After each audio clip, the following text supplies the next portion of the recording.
Bonjour à tous, encore une fois, et bienvenue sur The Master's Voice. Je suis Célestial et je vous souhaite la bienvenue sur cette chaîne. Aux anciens comme aux nouveaux abonnés, c'est un plaisir d'être de retour. Bonne année 2021. Veuillez vérifier le menu à 3 points en haut. Si l'image est granuleuse ou floue, vérifiez votre menu à 3 points en haut ou le long de la barre du bas jusqu'à ce que vous voyez l'icône en forme de roue dentée. Cliquez sur le mot qualité et réglez-le sur une valeur plus élevée. Certaines personnes ne peuvent obtenir que la résolution 400-420, mais d'autres peuvent avoir 720 ou même 1080 SP afin que vous ayez une image claire avec laquelle travailler. Donc, je poursuis la série sur l'Amérique. Nous examinons les prophéties du Seigneur Dieu, du Seigneur Jésus-Christ concernant la nation des États-Unis. Et nous avions abordé une section où nous examinons les difficultés économiques et les épreuves financières que Dieu a annoncées, qui viendront pour humilier, châtier, entraver, transformer cette nation, malheureusement, pour le pire.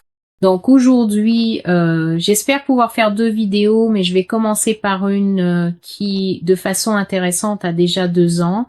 Donc, cette prophétie s'intitule « L'argent jeté par les fenêtres » et je l'ai reçue le 8 septembre 2018. Cela signifie donc que 2 ans se sont déjà écoulés depuis que le Seigneur m'a donné ce rêve prophétique concernant un crash monétaire et économique à venir aux États-Unis.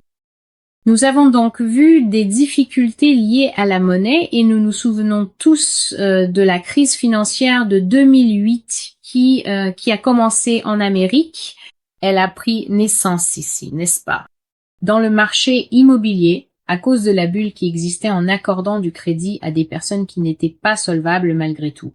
Les banques cherchaient simplement n'importe qui était en vie et avait un pool et leur accordaient d'énormes sommes d'argent pour qu'ils puissent acheter des choses qu'ils ne pouvaient en réalité pas se permettre. Et à cause de cela, c'était un rêve irréaliste et insoutenable et finalement tout s'est effondré et cela n'a pas seulement affecté l'économie des États-Unis, mais a eu de terribles répercussions dans le monde entier.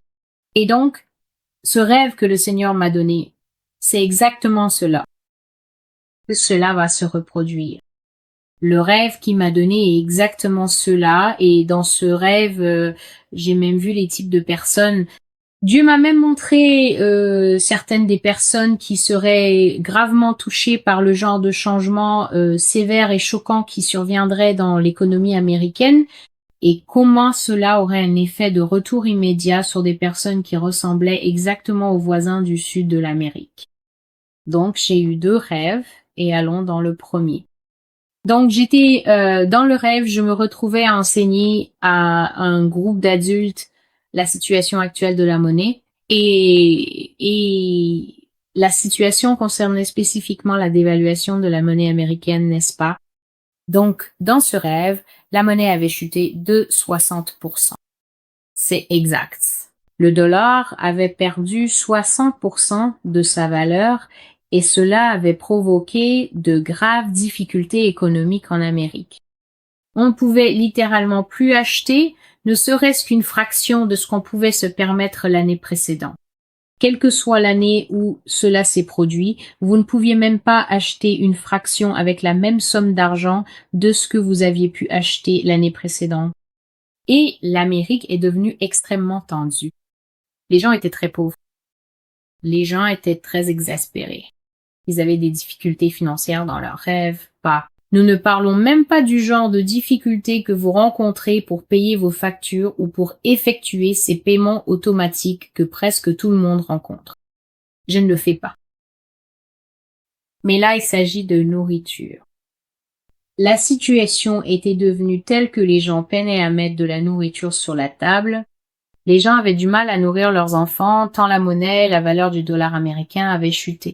Comme je l'ai dit, dans le rêve, il était clairement indiqué qu'il s'agissait d'une dévaluation de 60%. Donc, ce que le Seigneur a montré, c'est que peu importe à quel point la situation était difficile pour l'Amérique, les répercussions étaient extrêmement pires à l'international. Et J'ai vu que des gens dans d'autres pays étaient écœurés et extrêmement en colère parce que leur argent était passé du jour au lendemain d'une bonne valeur à complètement sans valeur, d'accord? Et j'ai vu des situations où des gens lançaient des œufs sur les ambassades américaines, vous voyez? Donc, ils se rassemblaient devant les ambassades américaines et lançaient des œufs, c'est ce que j'ai vu, d'accord? Et dans certains pays, j'ai vu que ils s'approchaient des magasins et des institutions connues pour être américains et ils crachaient dessus et ils exprimaient simplement leur rage et leur colère envers eux.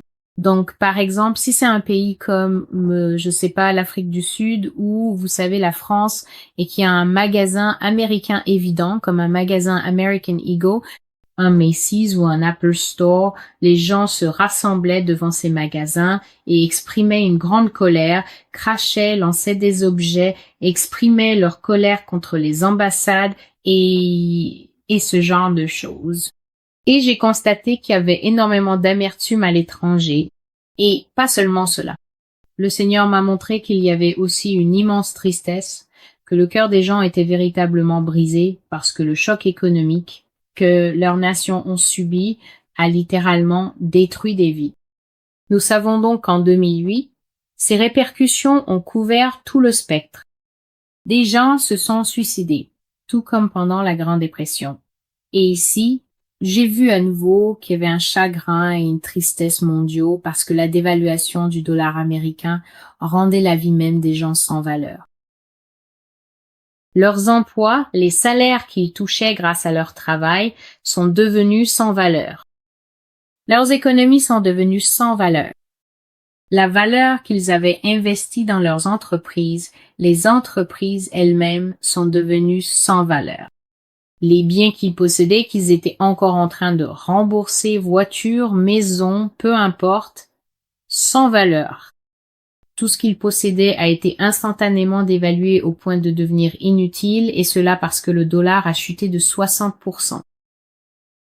J'ai donc vu un groupe de personnes qui avaient l'air sud-américain, par leur race et leur ascendance, et j'ai vu qu'ils étaient déjà pauvres à la base. Donc, ces gens ressemblaient à ceux qui vivent dans les zones rurales d'Amérique du Sud. Les femmes portaient, vous savez, ces bandanas colorés et les hommes portaient des pantalons faits d'une matière très grossière, presque, je dirais, de la toile de jute. Ça ressemblait presque à des sacs à pommes de terre, n'est-ce pas?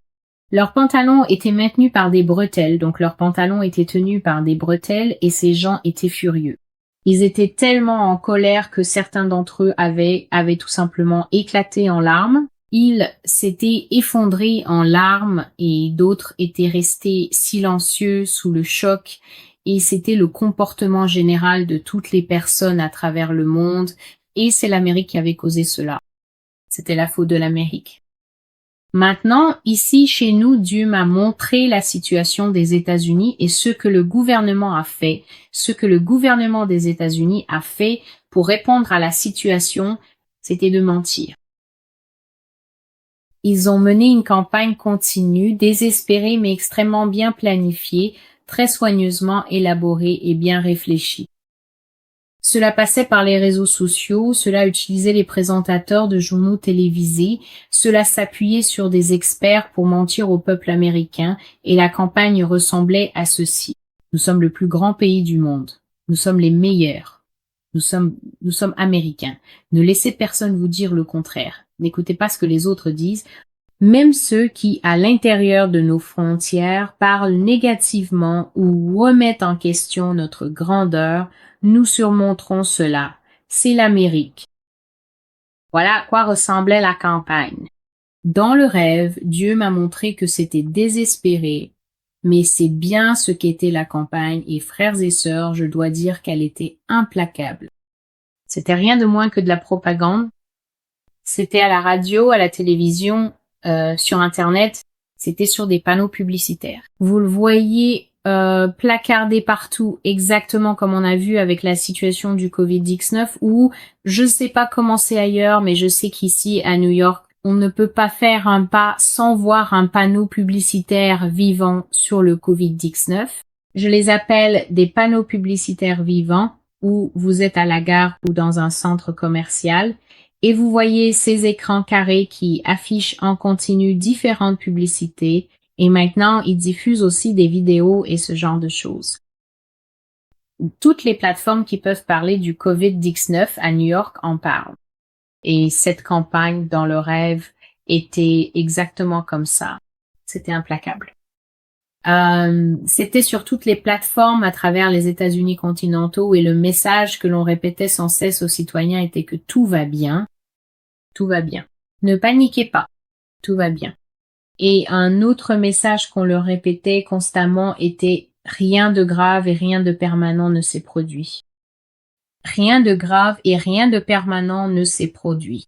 Et ce que j'ai vu dans le rêve, c'est que si quelqu'un disait quoi que ce soit de contraire à cela, et encore une fois, je fais le lien avec la crise actuelle de la COVID-19 qui se déroule aujourd'hui aux États-Unis. Si quelqu'un disait quoi que ce soit de contraire à ce que la publicité et la propagande du gouvernement affirmaient, cette personne était considérée comme un traître et était traitée par l'État comme un ennemi, et je n'ai pas besoin d'entrer dans les détails pour que nous comprenions cela. Nous voyons déjà ce qui arrive aux personnes qui disent qu'elles ne porteront pas de masque. Nous voyons déjà ce qui arrive aux personnes qui disent qu'elles sont restées trop longtemps chez elles, que la quarantaine dure trop longtemps, que les couvre-feux sont draconiens, que cela est très anti-américain, très inconstitutionnel, que cela ne devrait pas se passer ainsi. Nous voyons déjà ce qui leur arrive. Nous avons vu les vidéos sur les réseaux sociaux où ils sont arrêtés sur le champ, malmenés et traînés en prison. Tout cela pour des choses, frères et sœurs, qui, pour être tout à fait honnêtes, ne sont même pas des lois. Ce sont des mesures d'urgence et des mesures d'urgence, puis-je ajouter, qui continuent d'être prolongées sans qu'on voie la fin. Elles n'ont pas été transformées en loi. Ce sont des mesures d'urgence, donc oui, nous devons les respecter, mais elles ont le poids de la loi et les droits civils des gens sont bafoués parce que ils disent qu'ils en ont assez de les suivre. Donc, c'est exactement ce qui est arrivé aux personnes qui disaient « Cela n'a aucun sens, cela semble permanent, le dollar a perdu 60% de sa valeur, cela paraît permanent, mes enfants meurent de faim, mon entreprise ferme, cela semble réel, je n'ai pas l'impression que tout va bien. » Ces personnes ont été traitées comme des traîtres et considérées comme des ennemis de l'État. Alors maintenant, dans le rêve, le Seigneur m'a montré une division dans l'esprit des Américains, n'est-ce pas? Donc, on voyait une personne et son cerveau était littéralement fendu en deux. Et la raison de cette confusion, c'était que d'un côté, tout va bien pour nous. Nous sommes les plus grands. C'est le jargon qui est inculqué dans la psyché américaine dès la naissance. Tu nais, on te donne un biberon et on te dit, tu peux être tout ce que tu veux. Tu es le meilleur.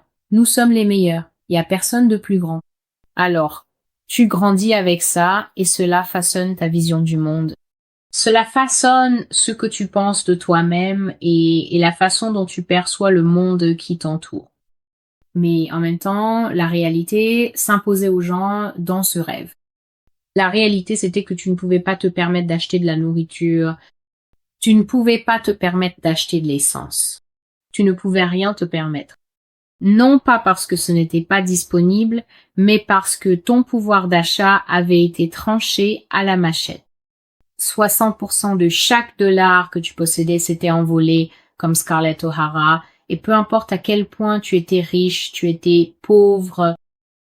J'ai vu que ce crash monétaire, cette dévaluation de 60%, touchait tous les milieux. Tout le monde avait du mal à s'en sortir. Ils peinaient à joindre les deux bouts. Ils peinaient à trouver du pain pour eux et leurs enfants. Ils peinaient à entretenir leur voiture, leur maison, à payer les études, les remboursements de prêts et à maintenir leurs entreprises à flot. J'ai vu que partout en Amérique, les petites entreprises fermaient boutique. Elles mettaient la clé sous la porte. Et même les grandes sociétés traversaient des périodes de marasme. Aujourd'hui, on peut voir que à cause du Covid-19, certains aspects de ce rêve se sont déjà réalisés. J'ai déjà dit que dans mon quartier à Brooklyn, chaque fois que je prends le bus, je vois de plus en plus de panneaux à vendre sur les petits commerces le long des rues. Je vois davantage de panneaux à louer. Et je vois certains endroits qui sont fermés, des lieux qui étaient autrefois très fréquentés, des restaurants populaires, des salons de coiffure réputés. Ils sont fermés depuis mars et bon nombre d'entre eux ne se sont pas relevés. Ils ne sont pas revenus. Vous voyez cette grille métallique que l'on met devant son magasin pour le protéger? Ces grilles métalliques ne se sont pas relevées depuis mars, et ce jusqu'à maintenant en janvier 2021. Donc même les grandes entreprises américaines, elles sont entrées en déclin, elles ont connu des périodes de marasme. La récession économique a touché tout le monde, pauvres comme riches, et finalement la propagande, la campagne médiatique, les discours, le bruit ambiant du genre « nous sommes les meilleurs », ce n'est pas permanent, nous allons nous en sortir. Tout cela a fini par s'infiltrer dans l'esprit des gens, mais ça ne collait pas parce que, pour la première fois, les grands citoyens des États-Unis se demandaient « Si nous sommes si formidables, pourquoi n'avons-nous pas de nourriture? Pourquoi n'avons-nous rien ?» Donc ça, c'était le premier rêve. Dans le deuxième rêve, j'enseignais de nouveau à un groupe d'adultes, mais cette fois-ci, c'était mes proches. Je ne sais donc pas qui était le premier groupe. Peut être que j'enseignais simplement de façon générale, mais là, j'enseignais clairement avec passion à une salle remplie de mes proches que cette crise allait arriver. Donc, dans le premier rêve, j'expliquais aux gens ce qui s'était déjà passé. J'essayais de leur expliquer ce qui s'était déjà passé et d'essayer de les aider à traverser cela. Mais dans ce rêve, je disais à une salle pleine de membres de ma famille que cela allait arriver. Donc, il y avait des cousins de la région des Trois États, tu sais, ma mère était là et la salle était divisée. Il y avait des gens qui refusaient de croire que cela pouvait arriver. Ils disaient « Non, il y a des garde-fous. 2008 nous a appris beaucoup de choses. Ça n'arrivera plus jamais. » Donc, il refusait catégoriquement de croire que ce que je disais était vrai, et il y avait même des gens dans la salle qui essayaient de me discréditer, de me traiter de menteur, comme d'habitude, et disaient que ce que je racontais n'était pas vrai. Mais les preuves de ce que je disais étaient visibles partout dans le pays. Et donc, dans le rêve, j'ai simplement continué à parler et à expliquer ce que j'avais à dire, puis le rêve s'est terminé. Alors, nous savons dans les Écritures que parfois Dieu donne plus d'un rêve pour confirmer un fait. Vous savez, la Bible dit que Dieu exige 2 ou 3 témoins pour confirmer une chose, et je dis toujours aux gens que si vous avez des questions sur la crédibilité de ce ministère, si vous avez des doutes et que vous vous demandez, parce que vous savez parfois que The Master's Voice aborde vraiment des sujets difficiles. Cela traite de choses qui repoussent vraiment les limites de ce que nous appellerions aujourd'hui la crédibilité moderne. Les gens se disent quoi? Qu'est-ce que je viens de lire sur ce blog? Mais tout ce que j'ai à dire, c'est que s'il y a une chose que Dieu a donnée à ce blog, en fait, 2 choses que Dieu a données à ce ministère, c'est qu'il lui a donné de la crédibilité dans le sens où presque chaque sujet est venu 2 fois, 3 fois. Parfois, ils sont venus 10 fois. Surtout lorsqu'il s'agit de sujets qui sont très, je dirais, effrayants ou qui repoussent les limites de la crédibilité, qui repoussent les limites du christianisme tel qu'on le connaît. Ces choses-là, Dieu continue de les répéter encore et encore, et j'ai dit que Dieu fait cela parce qu'il est cohérent. Il est donc extrêmement cohérent. Et il y a aussi un verset qui dit « Voici, je vous le dis avant que cela n'arrive ». R signifie avant. Avant voici, je vous le dis avant que cela n'arrive, afin que lorsque cela arrivera, vous sachiez que c'est moi. C'est le Seigneur qui dit qu'il n'y a aucun Dieu, aucun esprit, aucune personne qui puisse vous révéler ses secrets et ses mystères que moi je vous révèle à l'avance. Mais quand ils arriveront, vous saurez que c'est moi. Je suis le grand Dieu. Je suis le détenteur des secrets. La deuxième chose que Dieu a donnée à ce blog, c'est le détail. Maintenant, je ne sais pas où vous lisez. Je ne sais pas quel ministère prophétique vous suivez. C'est tout à fait positif. Vous devez décider ce qui est bon pour vous, mais une chose que le Seigneur m'a dite lorsqu'il m'a appelé à cette tâche, c'est « Célestial, je te donnerai du détail. » Et Et c'est pourquoi parfois les articles sont si longs et les vidéos aussi, parce que j'essaie d'être extrêmement attentive à ce qui m'a été confié, de ne pas le tronquer ou d'en faire simplement quelque chose de rapide que je présente à la va-vite. J'essaie de présenter en détail les détails que j'ai reçus. Et donc, voici la parole que j'ai reçue le 8 septembre 2018. Elle s'intitule L'argent jeté par les fenêtres.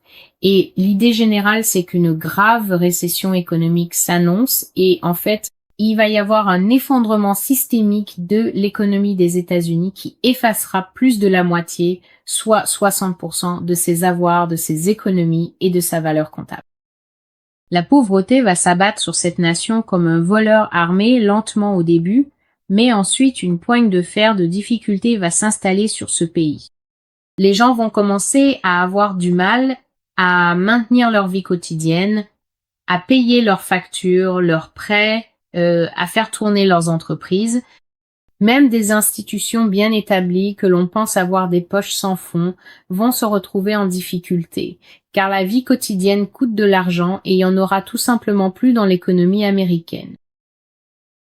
Donc, la monnaie sera dévaluée pour tenter de maintenir l'économie à flot, mais la vérité est la suivante. Et c'est ce que le Seigneur m'a révélé. Vous pouvez regarder la vidéo récente que j'ai faite, le traître trahit, mais il y en a aussi une autre, je crois, qui s'appelle Les dirigeants de Babylone. Ce n'est pas encore une vidéo, mais c'est un article sur le blog et voici la vérité que Dieu a révélée. Veuillez regarder la vidéo Le traître trahit, car ici encore, c'est une confirmation de cela. L'argent va en réalité disparaître de l'économie. Donc, on dira aux gens que cette dévaluation. Vous savez, parfois, quand la monnaie est forte, les nations dévaluent la monnaie juste pour garder l'économie fluide et bien huilée. Ils modifient les taux d'intérêt. Mais voici la vérité. Dieu dit que l'argent va réellement disparaître de l'économie. L'argent, les espèces physiques seront transférées dans des comptes bancaires privés. C'est ce que Dieu a révélé. En fait, il y a un pillage qui se déroule à l'intérieur de l'économie, un pillage qui se passe à l'intérieur du marché boursier et l'argent liquide est retiré et ajouté à des fortunes privées et l'argent collectif qui fait fonctionner l'économie disparaît et la cause directe de cela, ou devrais-je dire l'argent qui disparaît de l'économie, sera la cause directe du ralentissement économique, de la récession et finalement du crash économique. Oui, c'est ce que Dieu m'a montré. Il est possible de faire s'effondrer l'économie d'une nation de l'intérieur. Et il a aussi révélé, veuillez lire cette prophétie, les dirigeants de Babylone. Je mettrai le lien dans la description ci-dessous.